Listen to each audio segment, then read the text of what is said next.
Agora, a gente vai falar de Semana do Meio Ambiente, inclusive diversas manifestações estão acontecendo.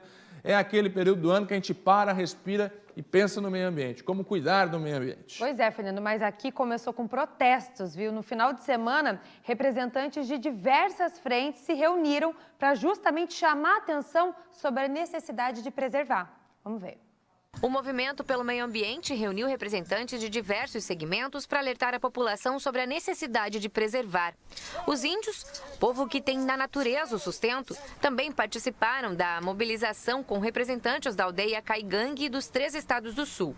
Para homenagear o meio ambiente, eles fizeram apresentações para as pessoas que passavam por ali. Sem o ambiente não somos nada, é como uma mãe para nós.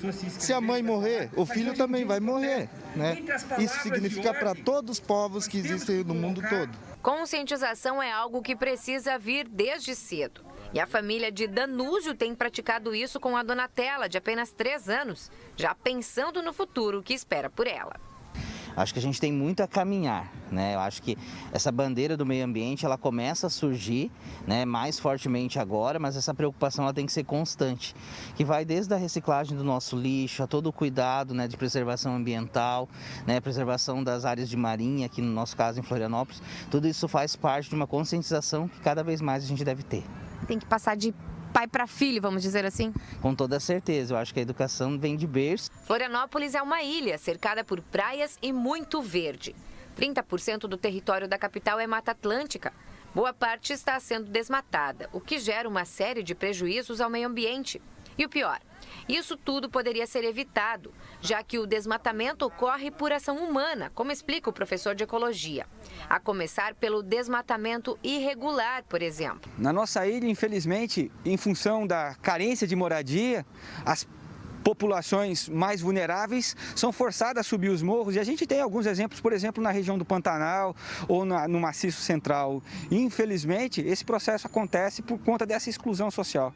E tem ainda o desmatamento autorizado pelos órgãos fiscalizadores para a construção e urbanismo das cidades, que piora a situação. Na ausência de planejamento, né, a gente acaba observando esse tipo de intervenção autorizada, mas que ela carece, num primeiro momento, de um planejamento considerando a capacidade de suporte da nossa ilha. A gente precisa, primeiro, entender qual é a capacidade de suporte dos nossos corpos receptores, do ponto de vista técnico. Essa palavra significa o quanto que eu posso colocar de esgoto nos nossos rios, lagos e no nosso mar.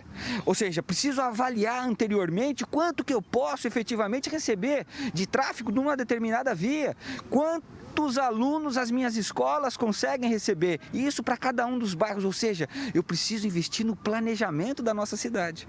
Essas atitudes não planejadas causam impactos severos à natureza. Está relacionado às mudanças climáticas, à vulnerabilidade às mudanças climáticas.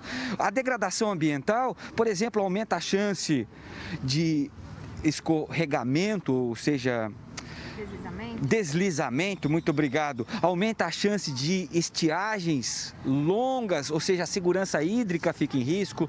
Aumenta a chance, com a elevação da temperatura, de nós termos desdobramento, como, por exemplo, a floração de algas nocivas, que coloca em xeque a pesca e a maricultura. E tudo isso impacta a nossa sociedade econômica e ambientalmente.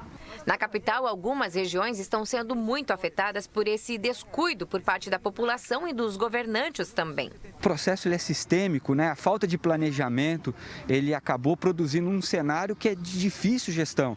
Nós estamos diante das baías, né? As baías, tanto o sul quanto o norte, enfrentam problemas seríssimos de falta de saneamento.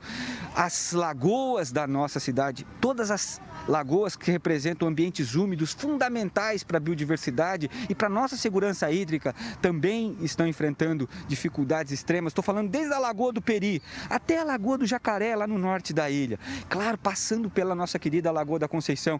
Então, de fato, nós temos problemas nas dunas, nós temos problemas no nosso espigão central de Mata Atlântica, ou seja, temos muitos desafios pela frente. As ações em comemoração ao Dia Mundial do Meio Ambiente continuam sendo realizadas em Florianópolis e região ao longo da semana.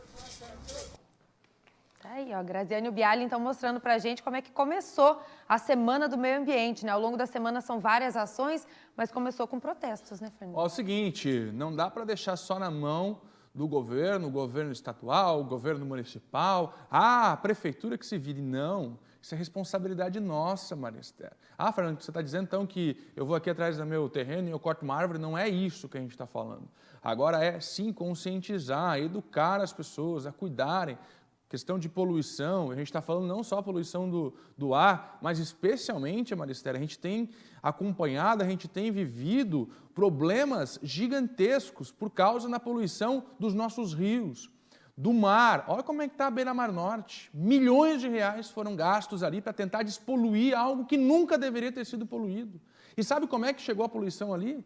Dos prédios que contornam a Avenida Beira-Mar Norte. Ou vocês esqueceram do rio que transborda no norte de Florianópolis? E isso se repete por tantas outras regiões de Santa Catarina.